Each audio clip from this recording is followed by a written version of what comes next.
Hello all, myself Khushari Kathiria.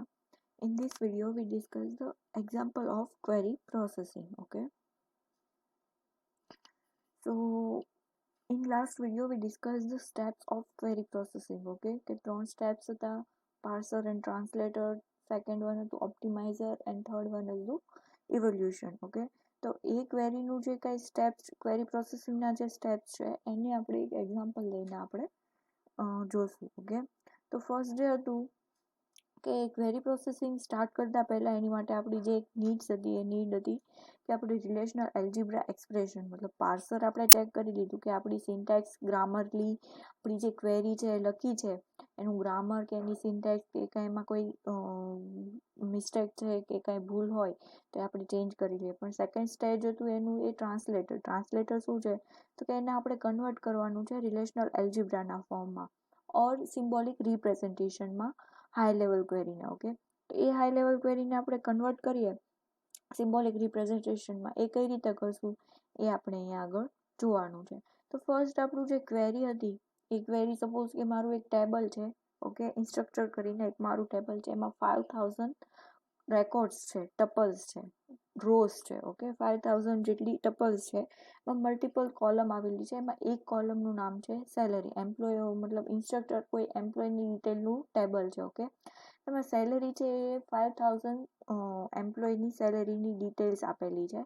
એમાં મારે એવી ડિટેલ્સ જોઈએ છે કે જેની સેલરી 75,000થી ઓછી હોય. ઓકે, તો મેં અહીંયા આગળ એક ક્વેરી ફાયર કરી છે કે select salary from instructor where salary less than 75,000. Okay, તો અહીંયા આગળ મેં પહેલાં તો જે કાંઈ બી મારી હતી કે ક્વેરી છે એની મેં સિન્ટેક્સ ચેક કરી. ઓકે, તો સિન્ટેક્સ મારી બરોબર છે કે લાસ્ટમાં કોલન છે, સેમિકોલન છે, પછી કન્ડિશન આપી છે. ઓકે, સાથે સાથે મેં ટેબલનું નામ બી આપ્યું છે અને જે જે કોલમ મારે ફેચ કરવી છે એનું નામ આપ્યું છે. ઓકે, સપોઝ કે હું અહીંયા સ્ટાર લખું છું તો મારો બધો ડેટા બધી કોલમનો ડેટા આવશે, પણ મારે ખાલી સેલરી જ જોતી છે એટલા માટે મેં સેલરીનો ડેટા જે છે એ લોકોનું મતલબ એ કોલમ મેં સિલેક્ટ કરી છે. તો select salary from instructor where salary less than 75,000. Okay, તો આ ક્વેરી જે છે એમાં મેં શું પહેલાં ચેક કર્યું તો કે મારું પાર્સર ચેક કર્યું. ઓકે, મારું પાર્સર એટલે શું તો કે ગ્રામર ઓર સિન્ટેક્સ ઓર રિલેશન, તો કે એ બરાબર છે. હવે તો કે સેકન્ડ સ્ટેજ છે એ મારું એને કન્વર્ટ કરવાનું છે ટ્રાન્સલેટર. ઓકે, સેકન્ડ હતું એ શું હતું કન્વર્ટ કરવાનું હતું relational algebra or translator or symbolic representation. So now we convert or translate into either of the following relational algebra expression. Okay, તો અહીંયા બે એક્સપ્રેશન મેં અહીંયા લખ્યા છે. કોની માટે તો કે આ ક્વેરી માટે સિમ્બોલિક રિપ્રેઝન્ટ કર્યું છે આ ક્વેરીનું. ઓકે, આ જે છે એ હાઈ લેવલ છે, આ જે છે એ સિમ્બોલ લેવલ રિપ્રેઝન્ટેશન છે, ઓર તમે એમ બી કહી શકો કે રિલેશનલ એલ્જીબ્રા એક્સપ્રેશન છે. તેનું ફર્સ્ટ જે છે એ મારું એક્સપ્રેશન શું છે તો કે select salary less than 75,000. Okay, કાઉન્સમાં પાઈ પ્રોજેક્શન સેલરી. ઓકે, અને પાઈ બી કહેવાય અને પ્રોજેક્શન બી કહેવાય. Okay, projection salary of instructor. હવે આ જે એક્સપ્રેશન છે એને એક્ઝિક્યુટ કઈ રીતે કરવાનું છે તો કે એક્ઝિક્યુટ અહીંયાથી જે કાઉન્સ હોય એ પહેલાં બોલવાનો, મતલબ એ પહેલાં એક્ઝિક્યુટ કરવાનો કે projection salary of instructor. Okay, એટલે પ્રોજેક્શન સેલરી શું છે તો કે પ્રોજેક્શન સેલરી ઇન્સ્ટ્રક્ટર, એટલે અહીંયા આગળ કોઈ કન્ડિશન હજુ આવી નથી. એટલે ઇન્સ્ટ્રક્શનમાં સેલરીની કોલમમાં જેટલી સેલરી છે એ બધી ડિરાઈવ મતલબ એ બધી જ ફેચ થઈને આવશે. કઈ રીતે, શું કામ તો કે સપોઝ કે આને હું અત્યારે નેગ્લેક્ટ કરું છું તો ખાલી આ કાઉન્સ છે એમાં શું થશે તો કે 5,000 જે મારી ડિટેલ છે, 5,000 એમ્પ્લોયની જે સેલરીની ડિટેલ છે 5,000 જે રો છે ફેચ થઈને આવશે. હવે હું આગળ લખું છું કે સિલેક્ટ સેલરી લેસ દેન 75,000. હવે જે 5,000 જે ડેટા ફેચ થયો હતો એમાંથી મારી 75,000ની જે કંઈ બી ડિટેલ ઓછી મતલબ 75,000થી ઓછી જે સેલરી હશે એ એમ્પ્લોયની સેલરી છે ફેચ થઈને આવશે. સપોઝ કે એવી સેલરી જે છે 75,000થી ઓછી એવી સેલરી છે 400 પીપલની. ઓકે, તો 400 જે કાંઈ બી રેકોર્ડ છે 400ની આવશે અહીંયા આગળ. તો પહેલાં કેટલા ફેચ થયા તો કે 5,000. એમાંથી મેં એક કન્ડિશન આપી કે એમાંથી 400 મતલબ આ જે 75થી ઓછી હોય એ સિલેક્ટ થઈને આવી જોઈએ. ઓકે, સિલેક્ટ થઈને તો એ શું કરશે તો કે પછી 400 જેટલા પીપલની જે સેલરી છે એ ફેચ થઈને લાવશે. તો આ શું થયું તો કે પહેલા 5000 પછી 400. ઓકે, હવે મારું બીજું જે એક્સપ્રેશન છે એને હું એક્સપ્લેન કરું. તો એને એક્સપ્લેન કરતા સાથે શું આવશે તો કે select salary less than 75,000 of instructor. Okay, એટલે શું કર્યું તો કે સેલરી સિલેક્ટ કરીને લાવવાની છે 75,000 થી ઓછી હોય એવી. ક્યાંથી તો કે ઇન્સ્ટ્રક્ટરમાંથી. ઓકે, ઇન્સ્ટ્રક્ટર એટલે મારું ટેબલ. તેમાંથી કેટલો ડેટા આવશે તો કે 400 વાળો ડેટા મારો અહીંયા આગળ ફેચ થશે. અને પાઈ સેલરી. ઓકે, 400 ડેટાનો જે કાંઈ બી ડેટા હશે એ બધો જ ડેટા ફેચ થઈને આવશે, મતલબ એની બધી જ કોલમ ફેચ થઈને આવશે. ઓકે, અહીંયા આગળ કોઈ એક કોલમ ફેચ થઈને નહીં આવે. અહીંયા આગળ employee name, employee number, employee salary, જેટલા બી ઇન્સ્ટ્રક્ટરમાં જેટલી બી કોલમ હશે, જેટલા બી એટ્રીબ્યુટ હશે એ બધી જ ડિટેલ ફેચ થઈને આવશે. પણ એ બધી જ ડિટેલમાં શું ફેચ થઈને આવશે તો કે 400નો જ ડેટા ફેચ થઈને આવશે. ઓકે, અને એ જે કાઉન્સ હતો એ મેં પૂરો કરીને પછી શું લખ્યું તો કે પાઈ સેલરી. પાઈ સેલરી એટલે પ્રોજેક્શન ઓફ સેલરી. એટલે એમાં ખાલી સેલરીની કોલમ છે એ મારે જોવે છે. એટલે એ જે 400 ડેટામાંથી જે બધી કોલમ હતી, સપોઝ કે 5 કોલમ હતી, એમાંથી એક ડેટા મતલબ એ શું કરશે પહેલી જે છે એ નેગ્લેક્ટ કરશે અને એક કોલમ છે તમને સેલરીની 400 વાળી બતાવશે. ઓકે, તો અહીંયા આગળ તમે જુઓ તો ફર્સ્ટ અહીંયા શું થયું તો કે 5000 અહીંયા બતાવ્યા, એમાંથી 400 બતાવ્યા. અહીંયા શું થયું તો કે 400 માંથી બી એને ઓછી કરી. 400 તો દેખાડે છે પણ એમાં જે બધી ડિટેલ હતી એમાંથી બી એને શું કરી તો કે ખાલી સેલરીની ડિટેલ હતી એ ઓછી કરી. તો જે વધારે યુઝફુલ હતું, મતલબ જેની કોમ્પ્લેક્સિટી જે છે એ મને નહીં પણ ઓવરઓલ જે કંઈ બી કોમ્પ્લેક્સિટી છે એ કઈ ઓછી છે તો કે આ એક્સપ્રેશનની. ઓકે, તો આપણે જે ઓપ્ટિમાઇઝેશનનો જે ટાસ્ક હતો કે રિલેશનલ એલ્જીબ્રા એક્સપ્રેશન હતું એ આપણા બની ગયા 2 એક્સપ્રેશન. ઓકે, આ બંને આપણે સમજી બી લીધા કે કોણ કઈ રીતે કામ કરે છે.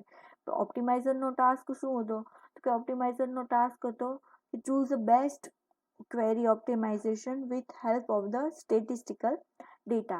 એટલે ઓપ્ટિમાઇઝરની મદદથી જે બેસ્ટ ક્વેરી રિલેશનલ એલ્જીબ્રા હોય, ઓકે, એને આપણે ચૂઝ કરવાનું હતું. એટલે ઓપ્ટિમાઇઝરનો ફર્સ્ટ આપણી ક્વેરી હતી, ક્વેરીને આપણે રિલેશનલ એલ્જીબ્રામાં આપ્યા અને રિલેશનલ એલ્જીબ્રાનો નેક્સ્ટ ટાસ્ક હતો ક્વેરી ઓપ્ટિમાઇઝેશન. ઓકે, એ ઓપ્ટિમાઇઝરની મદદથી આપણે શું કર્યું તો કે best query relational algebra expression હતું એને શું કર્યું તો કે ચૂઝ કર્યું. અહીંયા આગળ આપણે કોને ચૂઝ કરીએ છીએ તો કે આ એક્સપ્રેશનને. ઓકે, એ એક્સપ્રેશન પછી શું કરવાનું છે તો એ એક્સપ્રેશન પછી આપણે એક્ઝિક્યુશન પ્લાન જનરેટ કરવાનો છે. એટલે શું તો કે ટ્રી જનરેટ કરવાનું છે. એક્ઝિક્યુશન પ્લાન એટલે શું એક્ઝિક્યુશન પ્લાન એટલે convert query into a query tree. Okay, તો કે જે આ જે મારો હતો,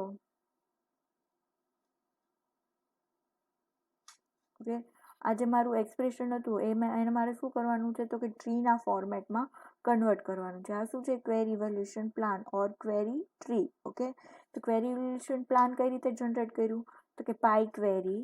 ઓકે, મારું શું છે પાઈ સેલરી. ઓકે, કાઉન્સની અંદર select salary less than 75,000 of instructor. Pi salary એમાંથી પછી સિલેક્ટ સેલરી અને એને પછી ઇન્સ્ટ્રક્ટર. એટલે અહીંયાથી અહીંયા આગળ આ મારું શું જનરેટ થયું છે તો કે બી પ્લસ ટ્રી ઇન્ડેક્સ. ઓકે, અહીંયા આગળ મારું જે ટ્રી છે એ મેં શું બનાવ્યું છે તો કે મારા આ એક્સપ્રેશન ઉપરથી ટ્રી બનાવ્યું છે. એ ટ્રી ઉપરથી હું શું કરીશ તો કે ઇવોલ્યુટ કરીશ ને મારું જે કાંઈ બી ડેટા છે એ શું કરીને આવશે તો કે ફેચ થઈને આવશે અને એઝ અ આઉટપુટ મને શું આપશે તો કે ટેબલ ફોર્મેટમાં 400 ડેટા જે છે જેનો ડેટા છે જેની સેલેરી છે એ 75,000 થી ઓછી હોય એવું લઈને આવશે. અહીંયા આગળ તમને એ સમજાવવું જોઈએ કે આપણે ઓછી આ ક્વેરી પ્રોસેસિંગનો યુઝ શું થયો અહીંયા આગળ તો કે જે આપણી કોમ્પ્લેક્સિટી છે આપણી ક્વેરી પ્રોસેસિંગ એને શું કરવાની છે તો કે રિડ્યુસ કરવાની છે, ઓછી કરવાની છે. એ આપણો મેઇન ટાસ્ક થયો. ઓકે, તો આ હતું ક્વેરી પ્રોસેસિંગનું એક્ઝામ્પલ. હવે આપણે જોઈએ છે issue in query processing. Okay, main 2 issue છે. The main difficulty is select the execution strategy that minimize resource consumption. Okay, તો મેં તમને કીધું એમ કે જે કાંઈ બી મારી ક્વેરી જનરેટ થઈ છે રિલેશનલ એલ્જીબ્રામાંથી એવું રિલેશનલ એલ્જીબ્રા મારે જનરેટ કરવાનું છે અને એવું સિલેક્ટ કરવાનું છે કે જેનું ઇવોલ્યુશન છે, જેનું આપણે એક્ઝિક્યુશન નેક્સ્ટ ફોરવર્ડમાં કરવાના છીએ. એ એક્ઝિક્યુશન શું થશે તો કે કોમ્પ્લેક્સિટી એની છે શું હોવી જોઈએ તો ઓછી હોવી જોઈએ. એની જે કોસ્ટ છે, રિસોર્સની કોસ્ટ એ ઓછી હોવી જોઈએ. ઓકે, એવું મારું જે કાંઈ બી રિલેશનલ એક્સપ્રેશન છે એ મારે સિલેક્ટ કરવાનું છે. એ સિલેક્શન શું છે તો કે ડિફિકલ્ટ છે. શું કામ તો કે આપણે સપોઝ કે એક એક્સપ્રેશન, એક ક્વેરીના 2 એક્સપ્રેશન બનાવ્યા, સપોઝ કે 5 હોય તો 5 તમારે કોસ્ટ છે એ ફાઇન્ડ કરવી પડશે, એની કોસ્ટ છે એ કોમ્પ્લેક્સિટી છે એ ફાઇન્ડ આઉટ કરવી પડશે અને પછી તમારે શું કરવાનું થશે તો કે ચોઇસ કરવાનું થશે નેક્સ્ટ ઓપ્ટિમાઇઝેશન માટે. તો એ થોડું ડિફિકલ્ટ રહેશે. Okay, low level query actually implement the execution strategy for the query. The transformation must achieve both correctness and efficiency. Okay, correct બી હોવું જોઈએ કે જે આપણું ફ્રેગમેન્ટ થયું છે ટેબલ, ઓકે, ડિસ્ટ્રીબ્યુટમાં બી હશે, સેન્ટ્રલાઇઝમાં બી હશે, તો ફ્રેગમેન્ટ થયેલી જે છે એમાં કરેક્ટનેસ રૂલ બધા એપ્લાય થાય છે કે નથી થતા. આપણે ઓલરેડી ફોર્થ ચેપ્ટરમાં આપણે કરેક્ટનેસ રૂલ જોઈ લીધા છે. ઓકે, તો એનું એચીવ થયેલું હોવું જોઈએ, સાથે સાથે એફિશિયન્સ બી હોવી જોઈએ.